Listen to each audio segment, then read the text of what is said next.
Support for the Capital Connection comes from United University Professions, representing 37,000 academic and professional employees at SUNY campuses and teaching hospitals across New York State. Frederick E. Cole, President, uupinfo.org. And New York State United Teachers, representing professionals in education and healthcare, online at nysut.org.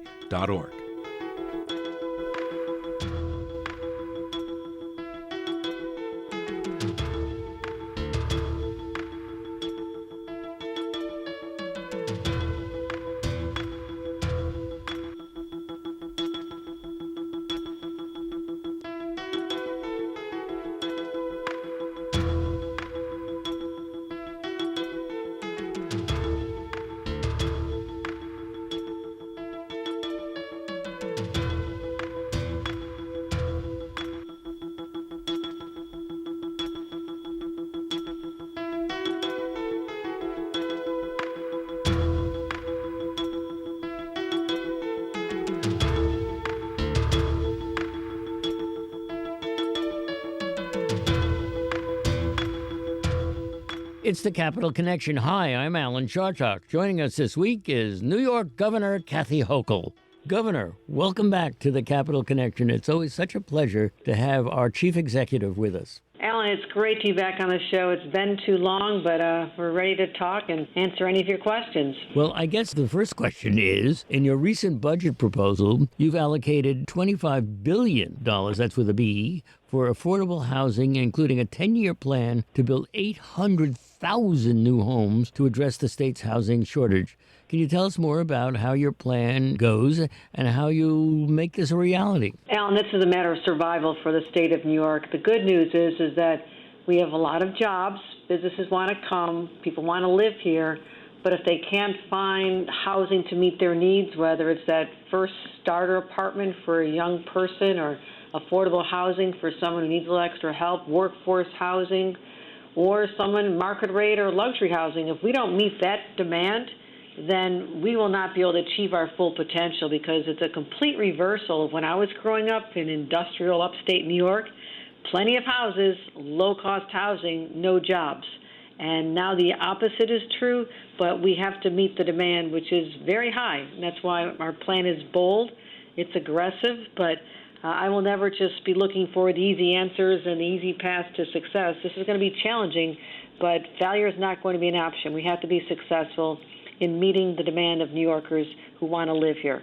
Well, it's bold, all right. So tell us a little bit more in the details. Well, we're talking about, first of all, setting goals and asking communities from downstate to upstate to, depending on where they are located, to meet certain objectives. For example, upstate, we're asking communities to simply increase their housing stock by 1% over the next 3 years. They can do that countless ways. They can rezone land that's an old industrial site, a former mall that's now vacant, an old warehouse, or a parking lot that's not being utilized to put in, whatever kind of housing they want. But downstate, we're asking there to be a 3% threshold. That's places like Long Island and Westchester and New York City, that they can meet 3%. And communities that have the luxury, and I call it a luxury, of having a train station in their community, which really increases their property values, increases the connectivity to good-paying jobs. We really want to see what they call transit-oriented development, which is putting housing right next to the station so people don't even need to have a car. They can commute to their jobs, and to have, many cases, just have empty parking lots adjacent to train stations no longer makes sense. So we're asking people to meet these goals, and we're here to help. I know that when you put in new housing, there's associated costs. I was a town board member for 14 years. So we put $250 million to help the communities with roads and sewers and schools and the other expenses they would incur by meeting this demand. But I think it's beneficial for all these communities to grow. So young people who grow up and want to raise their families near the grandparents, they don't have to say goodbye to their kids to another neighboring state where there's more plentiful supply, because we have not kept up with Boston, Connecticut, New Jersey, anywhere else in Massachusetts. We are so far behind in building housing stock that is really to our detriment, and we're starting to see the effects of it now without migration. We are talking to our friend, I hope, Governor Kathy Hochul. Is there any tension between you and the Senate Democratic leadership, specifically Senate Majority Leader Andrea Stewart-Cousins? No, we sat down together for well over an hour, I think almost going on 2 hours, to talk about our mutual priorities, what the Senate hopes to accomplish, what the Speaker also hopes to accomplish, what my goals are. And so I think it's very clear, and we've seen each other at many events. It's, I would say it's very friendly. So I'm very able to compartmentalize different issues. I've been in this business a long time. I've had to work with people throughout life who've not necessarily agreed with me on every issue, but there's other issues where you find common interest. So that's really what I think. I'm certain that New Yorkers want to occur, not to have us driven into our respective corners with our gloves up and ready to fight. They want us to get the job done for them. They don't care about all these distractions. I mean, it's important to me to select the chief judge. I have selected an individual. His name is still out there. The Senate can vote on him anytime they want. But that doesn't detract from my ability to, as I did this morning, I hosted a breakfast for all the new members of the Assembly and Senate. They shared their priorities. We talked about my objectives, and we all agreed we're going to work together. So that's how I'm changing the culture here in Albany, that despite some of the disagreements, and some of them are very serious disagreements, that we can still work together on other issues. And that's how I've changed people's attitudes about their state government. So you're the governor, you're a woman, and Senate Majority Leader Andrea Stewart-Cousins is a woman. Do you think this marks a change in the way our politics are run in New York State? With having two women in leadership positions, absolutely. We joke about how, when Leader Stewart-Cousins was there, was always, she was rising up before she ascended to her position. It was 3 men in a room, and then it was 2 men and a woman, and now it's 2 women and a man. And Speaker, he sees a good sport about it, but it is a sign that change has finally arrived, and that we have more representation from women and representative communities of color, and that's one of the reasons I thought Hector LaSalle was also an important individual to put in a high position, because he has an exceptional record, but also letting people from the Hispanic community know that they finally broke one of their barriers as well in the judiciary. So I believe in supporting individuals, the best qualified, number one, but also increasing diversity. And I have the most diverse administration, powered by many women and a lot of smart men as well, and really trying to just make my administration, my cabinet, really truly reflect what New York looks like and where we come from. Are you getting any pushback on your push for diversity? Is anybody saying, I wish you hadn't done that?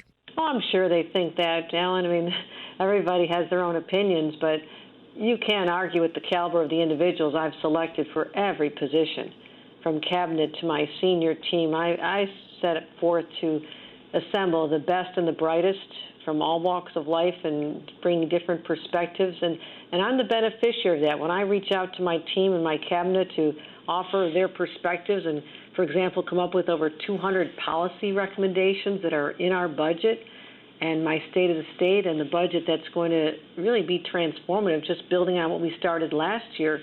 So, people may criticize. Alan, I'm in a business where you get criticized when you wake up in the morning and you go to bed. So, that's all right. Criticism has no effect on me. I think people are starting to realize that I have the thick skin required for this job, and, it's been cultivated over many, many years, and certainly get battle-tested in tough campaigns. And, so criticism, I always subscribe to Teddy Roosevelt's Man in the Arena speech, which I've now have in my office. I changed a little bit. I hope he's okay. It says woman in the arena, and it talks about how there's always going to be critics on the sidelines, those who are the faint of heart, who, despite the fact that there's others in the arena fighting, they're always throwing their stones and casting dispersion. So you raise criticism, Alan, it has zero effect on me. Interesting. You're a much better person than I am. Criticism has terrible effect on me. Criticize you, Alan. I promise I won't. And what about the constant criticism, as long as we're using that word, around bail reform in New York? You signaled in your State of the State address that you want to give judges more discretion in setting bail, but many progressive Democrats don't want to tweak the law. Is that a tough negotiation? Could you let us all in on it? Sure. I mean, everything's tough in this business, Alan. The easy work has already been done.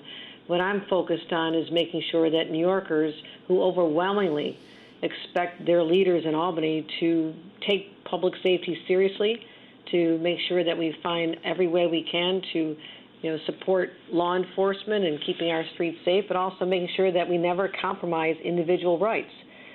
So I've said in my State of the State address very clearly, I support the underlying premise, the fundamentals of bail reform.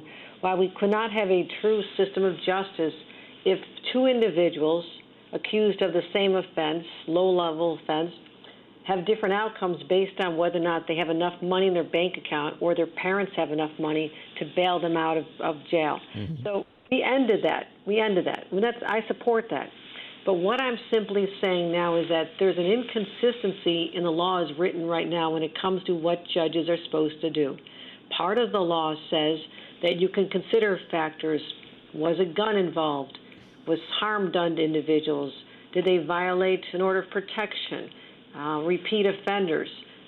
For serious crimes, serious and violent crimes, and repeat offenders for these serious crimes, I believe that those are the factors that should be considered. It makes sense. But also at the same time, our law also has a provision that says the judge has to look at and consider what is the least restrictive means of ensuring someone appears for their court appearance. Mm-hmm. Mm-hmm. So here's a judge sitting there like, well, I'm looking at all these factors on the one side of the column, and yes, you can check the box on a few, but what am I supposed to do with this other factor that I'm required to apply that says something totally different? So what we have is judges applying different standards to the same set of circumstances depending on their own judgment, their own philosophies, and in different parts of the state we're seeing different outcomes. All I want to do, Alan, is clean that up. Crystal clear, we're not reopening everything else. We're investing in law enforcement, investing in communities so they can protect themselves.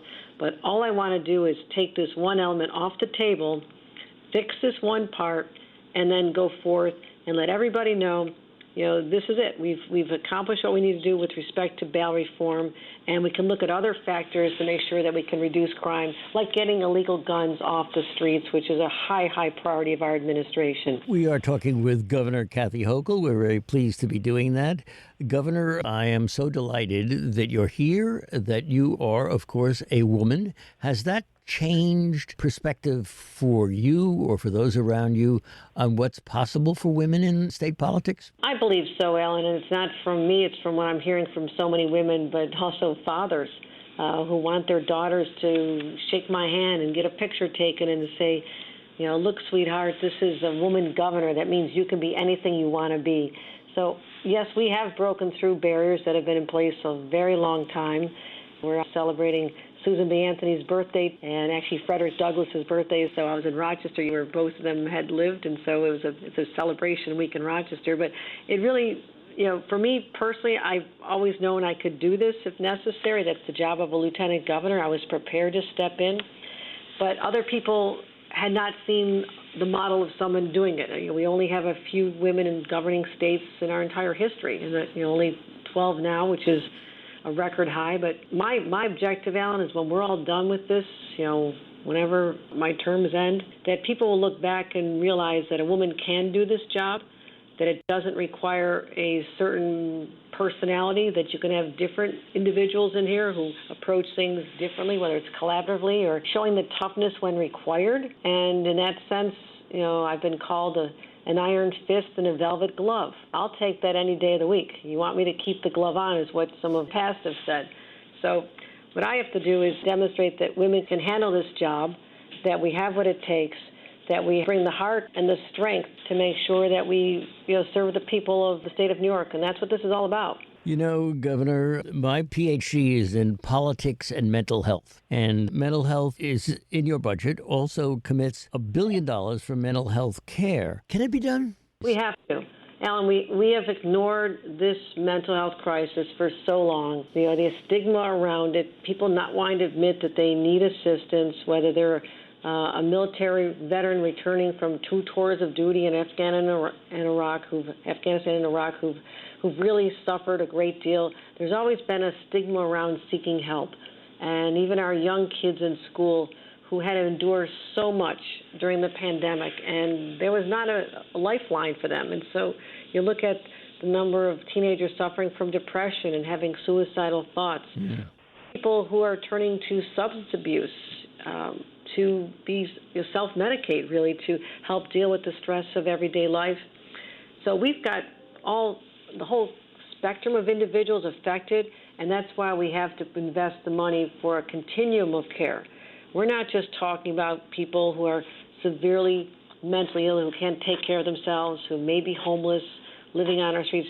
They are a top priority, and we have to meet them where they are and help them get into supportive housing after getting treatment. But even in our schools, my view is that every single school should have a mental health professional to help the teachers who are struggling so hard to help these kids move ahead and move out of what they're experiencing. So our budget, which has $34.5 billion, an historic amount of money for education, we're telling schools you really need to dedicate part of this to hiring individuals who can help the students, because the time we invest in mental health of children now is time we won't have to later when they're an adult and the consequences are more serious. So it's about adding beds, it's about adding housing units, it's about expanding services in our schools, and that's exactly what we're going to do in our budget. So, Kathy Hochul, when you get up in the morning and you scratch your head and you say, hey, I'm governor, is that extraordinary that you could say that to yourself? I mean, not everybody can. I was just at dinner with my husband. I don't see him as often as I like to, but I wanted to reconnect right before Valentine's Day. We've been together since we were interns for the New York State Assembly. And, we joked a little bit about, can you believe this, that my family came from a trailer park in Lackawanna. His parents, his father worked multiple jobs. His mom did. They lived really on the edge. They had to use food stamps at one point when his father couldn't work because of illness. And so we came out of 2 families that struggled, and we both went to public high schools and had the benefit of a good college degree, and that set us in a different place. So I think more than just being sort of in awe of the fact that I'm the governor, which is something I cherish, and I really am proud to be governor, I also know that this position allows me to help unlock opportunities for people who grew up in circumstances like my own and others who are in far worse circumstances. So that's what I love about this job, is every day I can wake up and focus on the priorities of what we need to get done in this budget, but even going to communities that are, the small towns and unleashing their potential with money for their downtowns. We went, Perry and Geneseo and Medina. We offered them money yesterday that when we met the mayors, it's like they just won the Oscars. They're so excited. And coming out of local government and small towns, I have an appreciation for that, but I'm not intimidated by the big cities either. I've spent so much time in New York and our larger cities upstate, so I'm really comfortable wherever I go. So being governor made me more to others in terms of the title, but for me it's a position to exercise tremendous influence on the quality of life for people, trying to make this place more affordable, more livable, safer. Those are my values, and that's why, I'm where I wanted to be. I'm here for a reason, a purpose that I have to live up to every single day. As you know, Governor Hochul, I have over the years talked to a lot of governors. For years and years, I talked to Mario Cuomo and then to Andrew Cuomo and to all the others. You are in quite a pantheon. Do you think about that? Well, I go even further back when I think about the legacy. I live in the home, the governor's residence that Roosevelt once lived in, and Al Smith lived in, and FDR lived in, and many of the early greats. And so I have their books and their pictures on the wall. And it's a reminder of a place that's not just steeped in history, but also successful individuals who moved this state forward while they were governors. And that's the legacy that I have to live up to. I'm conscious of that every single day, that when people look back at my time, I want it to be more than Kathy Hochul was the first female governor of New York. It has to be Kathy Hochul was a governor who did this, and she made these changes, and she changed the culture, and she was able to get people to believe in their government again as a place that actually looked out for them and had their backs and didn't forget the working men and women of the state, who didn't get caught up in all kinds of culture wars and battles that aren't directly aligned with where people are right now. So I'm working hard to restore that faith every day through where I go, the speeches I deliver, the stories I tell, but also the policies that we're delivering last year and again this year through the budget. So I'm very conscious of the historical significance of this, but also knowing that we're judged by our legacies as soon as you leave office and then for generations to come.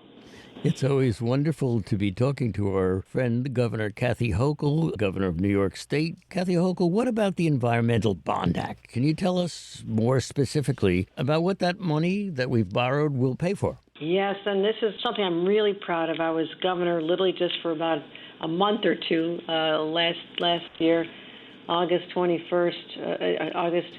2021. And literally a month later, I decided we have to go bigger on the Bond Act. We should put more behind it instead of being a $3 billion Bond Act, because I saw what was happening. There was so much demand for building resiliency and helping us transition to renewable energy, so many costs associated with what is really like the Industrial Revolution. I mean, we're going to have major disruptions and changes out of necessity to protect our environment. So we put $4.2 billion in the Bond Act. Voters overwhelmingly supported this in the November election on the ballot. Very excited about that. So literally April 1st, we start issuing the first bonds for the fiscal year. I have an interagency working group to begin identifying all the needs for environmental funding across the state. They started a website last week, and so we start a public comment period. But a lot of it has to do with the things you don't see. But when they fail, you're very conscious of it, whether it's the sewers and aging water infrastructure, water quality. There's places in our state where it's still not what it should be. Reducing air pollution, storing habitats, outdoor spaces, equity by investing in disadvantaged communities. And the other good news, Alan, I can't wait to create the tens of thousands of good-paying green jobs and making sure that young people who don't think they have hope and opportunities lying ahead of them, we can pull them into these training programs, whether it's apprenticeship programs or community colleges, and get them the certificates and the education they need so they can step up and be part of a whole new economy. So, we know the breakdown of the funding for open space and, flood risk mitigation and climate change mitigation, but it is a holistic approach to looking at every area where we can use this money in a way that, again, generationally, people will think about what we did at this time to protect Mother Nature, to protect our environment, and also just change our whole economy around what has to happen, and that is protecting the environment. So this is a huge opportunity, and I believe this is one that's going to be talked about as a model for other states as well. In 2 minutes, I wanted to ask you, how's the cannabis rollout been going? And do you smoke? No, I don't. I have to say, despite going to school in the 70s, it's nothing I ever partook in. But I'm not done living yet, so you never know, Alan. You never know. Me neither, on both counts. And I must say, there are those who would look down their nose at me for not having smoked pot. But, each of us make our personal choices. You did and I did, right? You can say that you and the governor have that in common as well. It's free will. We want to just make sure that we protect our kids and we do things in a smart way. We're basically standing up a whole new industry. Sure. And other states have gone ahead. So it's one of those areas where we played a little bit of catch up, but we also had the luxury of looking at the successes and failures of other states to make sure that we have a social equity plan that's really the cornerstone of our early initiatives, that we're making sure that communities that young people have been incarcerated, the over-prosecution of young people for just possession of marijuana, and in other communities that was not going on. So there was a huge disparity that we're trying to correct now, but we actually are opening up the dispensaries. Our third one in Manhattan just opened, but the challenge, Alan, is we've got a lawsuit. I don't know if people are aware of this, that a lawsuit was brought by a Michigan business and he wanted to be on our list of dispensary licenses. Well, we wanted to make sure they went to New York residents, right? Makes sense. So we're in litigation, and because of that, there are entire parts of our state where we can't move forward with our plan, some of the boroughs and communities upstate. So that's why we've got a challenge right now. We have to get through this litigation, but while we are working on that, we're allowing to stand up dispensaries in other parts of the state. So it is moving ahead. It had been on a slow track before I became governor, and early on in my administration, I said, listen, this is the law. New Yorkers want this to happen. It's a whole new industry, create thousands of jobs, but also help our farmers. Because I know upstate very well. I know how our farmers are struggling, and to give them a whole new source of income is really important to me as well. So we move things quickly, and again, nothing ever happens as fast as I want to, but we are pushing ahead, and again, we'll have to deal with the litigation, which is slowing us down in certain parts of the state. You get the last word, Governor Kathy Hochul, and may I just say that we are very proud when you come on and you talk to us. We have a long history of talking to governors on this show, and you have done so well. And thanks again for joining us. All right. Thank you, Alan. Always good to be on this show and have a chance to catch up with you as well. So thank you very much.